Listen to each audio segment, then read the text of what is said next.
Namaskar, I am Dr. Nalini Avinash Wagmare, working as Associate Professor at Tirak Maharashtra Vidyapeeth, Pune. Today, today our topic is related to Arab and Persian historiography. Arabic and Persian historiography have rich and intertwined histories deeply rooted in the cultures and civilization of the medieval East and Central Asia. Both traditions have contributed significantly to the recording and interpretation of historical events, shaping our understanding of the past in these regions. Then, Arab historiography.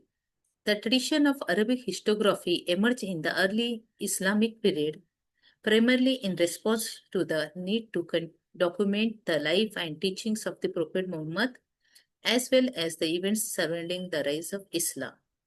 Early works included biographies of Prophet Sirah and a collection of his sayings, Hadith. Then historical genres. Arabic historiography encompasses various genres, including the chronicles Tariq, biography Sirah, annals Tariq, among others. These works often combine historical narratives with the moral and religious teachings reflecting the Islamic worldview. Then prominent historians of these Arab and Persian historians, several notable historians emerged in the Arabic tradition, such as Ibn Ishaq 767, whose biography of the Prophet Muhammad laid the foundation for later works. Ibn Khalauddin, known for his seminal work, the Muqaddimah, and his emphasis on socio-economic factors in history, and Al-Tabari, whose monumental History of the Prophets and Kings remains a fundamental source for early Islamic history. Then, what was their historical method? Arabic historians employed various methodologies, including the oral traditions, eyewitnesses, accounts, and written sources. They often combine factual reporting with poetic embellishment and moral commentary, reflecting the cultural norms of their time. Then, what was the Persian historiography? Persian historiography predates Islam and has its roots in ancient Persia, where court chroniclers recorded the deeds of kings and dynasties. The Achaemenid, Parthian, Sasanian empires left behind inscriptions and royal chronicles that provide insight into pre-Islamic Persian history. Then Islamic period, with the Arab conquest of Persia in 7th century, Persian historiography underwent significant changes as Islamic influence merged with indigenous traditions. Persian historians began writing in Arabic, adopting Islamic historical methodologies while preserving elements of Persian cultural identities. Persian historiography produced diverse historical genres, including epic poetry, Shahnameh, court chronicles, Tariq, and biographical dictionaries, Tazkirah. These works often celebrated Persian kingship and emphasized the continuity of Persian civilization despite foreign conquest. Then, who were the prominent historians? Notable Persian historians include Abu Rayhan al-Biruni, renowned for his comprehensive studies of history, geography, and astronomy. Rashid al-Din, whose compendium of chronicles provides a comprehensive account of world history, and Ferdowsi, author of the Shahnameh, an epic poem that chronicles the mythical and historical part of Iran. Then interaction and influence. Because of Arab and Persian historiography, the cross-cultural exchange we find, like Arabic and Persian historiographies have interacted closely over the centuries, with the Persian scholars contributing to Arabic historiographical literature and vice versa. This exchange facilitated the transmission of knowledge and ideas across the Islamic world. Then language and style. While Arabic remained the dominant language of Islamic scholarship, Persian historiography developed its distinctive style and literary traditions, characterized by ornate prose, vivid imaginary, and strong sense of national identity find in their historiography. Then religious and cultural context. Both Arabic and Persian historiographies were influenced by Islamic religious beliefs and cultural values, which shaped their interpretations of historical events and figures. However, they also preserved elements of pre-Islamic heritage and regional diversity. Then, after seeing this all thing, what was the condition of Indian historiography in medieval period? Already, this topic I have explained in the sources of medieval Indian history. But while we are studying the Arab and Persian historiography related to in the world context, that time the Persian historians, Arab historians also contributed to write the Indian history. We see that there are historiographical characteristics. The Muslim before came to India were in close contact with Persia, and as such, from there they had inherited consciousness in history writing. Their historiography had some silent features which are mentioned below. They write the history on the basis of eyewitness, sense of cultural superiority, less stress on legends, religious as the main theme, less attention to conditions of common man, no critical outlook, large number of biographies we find. History attached some significance. Recording of regional history started. Views about history, for them, history is succession of divine facts, like the how the church historian also mentioned that. Avoidance of chronicle confusion and history as a professional, like court historian also we find in the medieval period in India. In India. Then main category produced during the Sultanate period. Literature or Sufi teachings of Sufi saints, then Wasian names, journal histories, prose written in someone's praise, like didactic history and artistic history writing we find in the uh, Delhi Sultanate period. So some well read and popular historians of this period were Al-Biruni, Amir Khushro, Ziauddin Barani, Ibn Battuta, Shamsi Siraj, Farista, Ahmad Yadgar, and others also. So during this period, in the Mughal period, the history writing is slightly different one. During this period, art of history writing became very sober and dignified against earlier period when it was less mature and much less sober.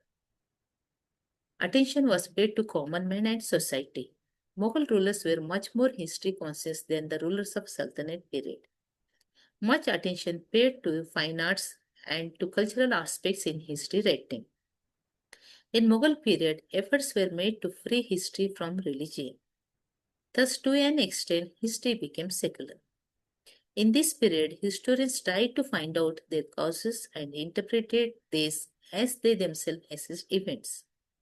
Efforts were made to use authentic material in history writing. We find in the Mughal period.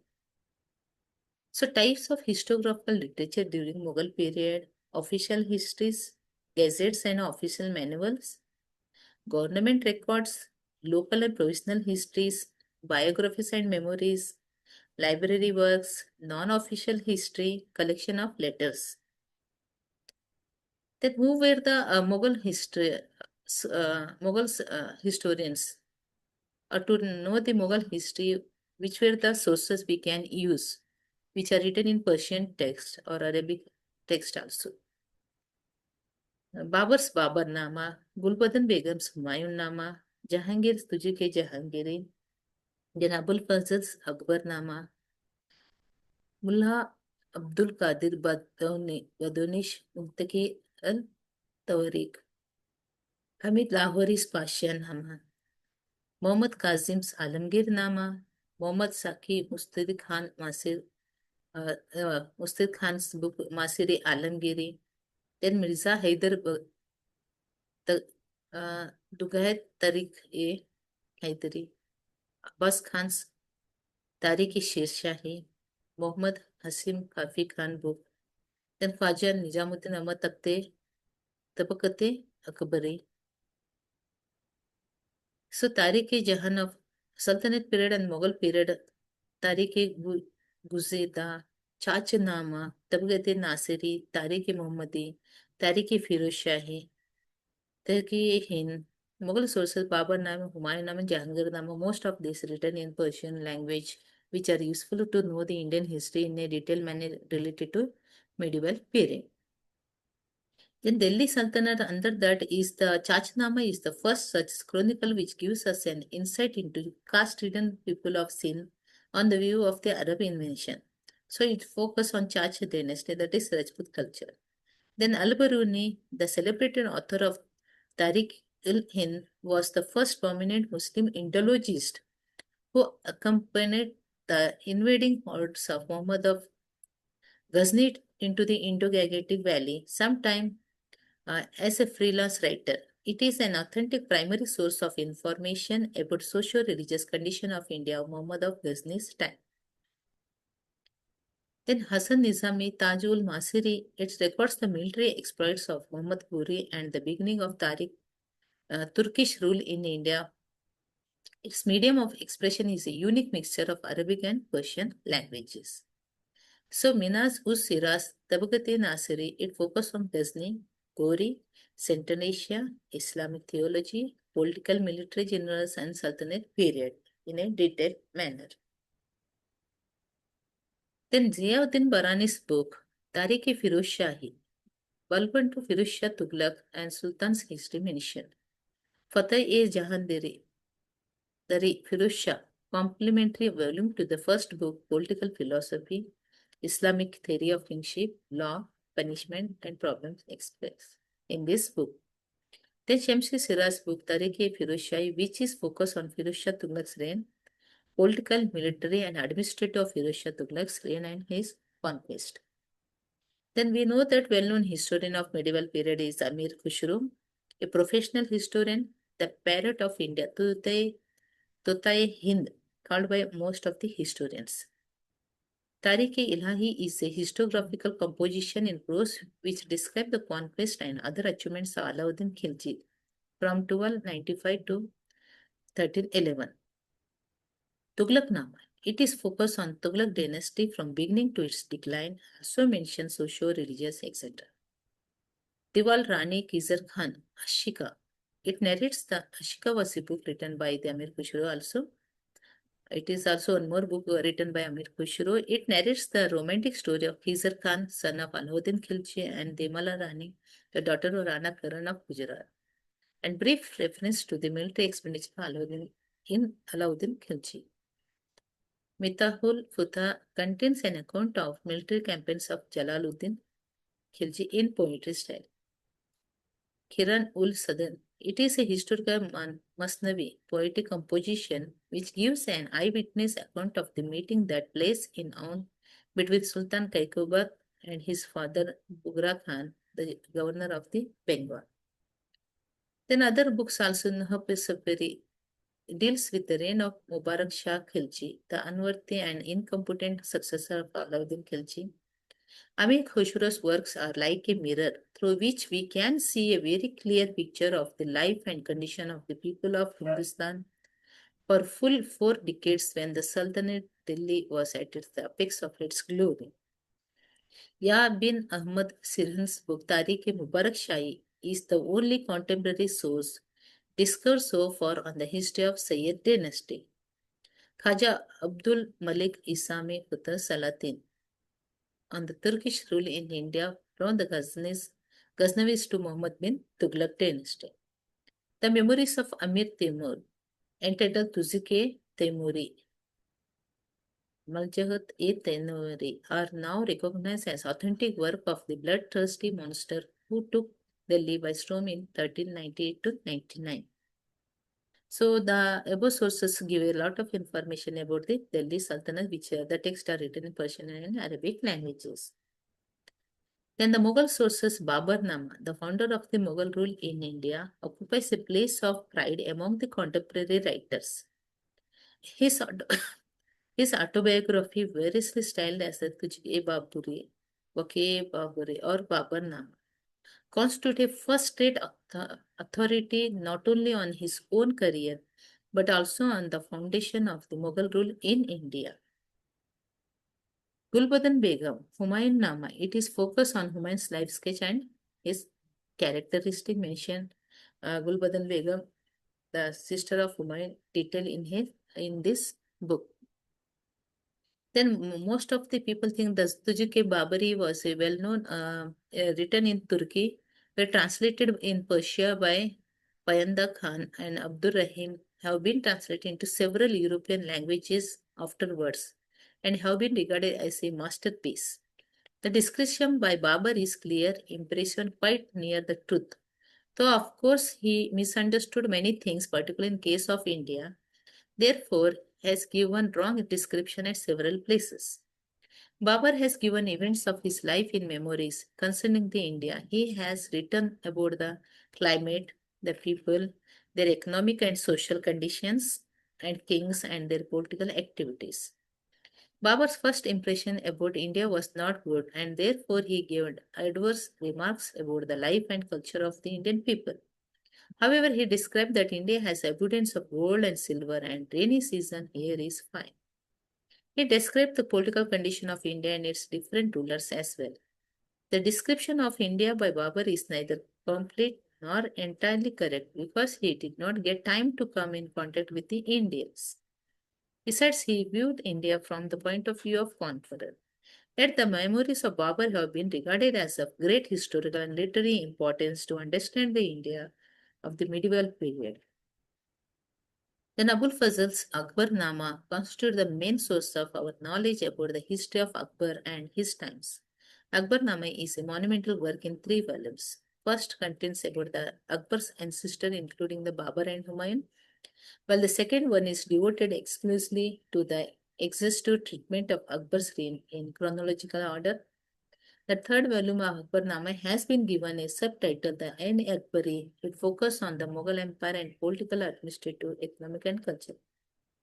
The autobiography of the Emperor Jahangir, entitled Tuzike Jahangiri, is by far the most complete and comprehensive record in chronological order of the political, socio-cultural developments of his reign for the first 18 years. The Mughal Empire touched the pinnacle of its glory during the reign of Shah Jahan. Three different chronicles, each entitled the Pashanama, written by Muhammad Amin Qazwini, Abul Hamid Lahori, and Muhammad Waris, give us a very impressive record of the glories of Shah Jahan's reign in socio-cultural fields. The other sources which also give a lot of information about the medieval period, Mirza Muhammad Qazi's produced the chronicle of the contemporary events covering the first decade of Aurangzeb's reign under the title Alamgir Nama. Gulshan-e Ibrahimi, popularly known as Tariq-e-Firozshah of Muhammad Qasim, Hindustan alias Feristai, is a general history of the Muslim rule in India up to the accession of Jahangir, and this Tariq-e-Firozshah also give information about the Deccan also. Mullah Abdul Qadir Badawni's Muntakab Tawrik is a comprehensive history of the Muslim rule in India from the Ghaznavids to the 14th year of Akbar reign. He was a great scholar in Persia, Arabic, and Sanskrit. Kaifi Khan's Muntal Libab is a Lubab. It is focused on constituted by for the most objective and complete history of Imperial Mughals from Babur to the 14th year of Muhammad Shah's reign. Then other books also which give written in Persian text, Abdullah wrote Tariq-e-Dawdi, then Ahmad Yadgar Tariq-e-Salatanin, then Abbas Khan's Tariq-e-Sher Shahi. It is a first-hand knowledge of the character and administrative achievements of the Sher Shah, which he has tried to portray faithful and throughout the pages of his book. Then Bhimsen Nushke Dilkush is especially useful as the primary source for our information regarding the affairs of the Deccan. Then Ahmad Yadgir book is give information about the Lothian Sur dynasty, Sayyid dynasty. It is appreciated the work of Babur, Humayun, and Akbar. It reveals the social background of the Afghan princes and the economic hardships faced by them in their struggle against the Mughals for re-establishment of their political ascendancy in Hindustan. Then Indian historians, the early historiographies were written in pure Arabic. Later Arabic and Persian were used interchangeably with the transition to Persian historiographies in Mughal period. Al-Biruni was the first prominent Muslim Indologist. His Tajik-e-Hind, an authentic source of information about the socio-religious condition of India, was written in Arabic. Tajul Masiri Hassan Nizami provides the first historical narrative which contains the history of Sabul. It means medium of expression is a unique mixture of Arabic and Persian we find in the medieval period in India. Then later many books were written in Persian and Arabic. This include Tabaqat-e Nasiri, Tariq-e-Firoz Shahi, Fateh-e-Jahandari, Barani Tariq-e-Firoz Shahi, the famous history of Tughlaq period. Already I have explained this.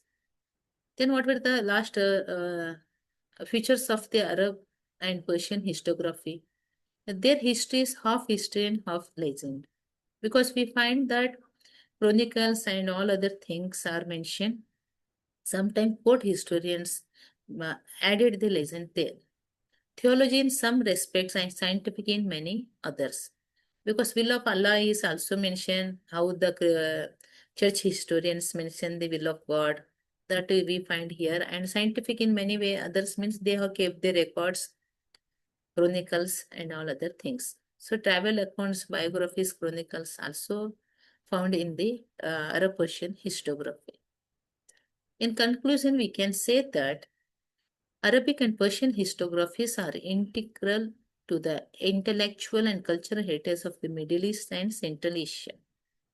Their rich traditions continue to inspire scholars and readers alike, offering valuable insights into the past and shaping contemporary understandings of the history in the Islamic world. So these are the reference you can refer for studying the Persian and Arabic historiography in a detailed manner. Then this is the site I have referred for prepare this PPT. You can also refer for detailed study.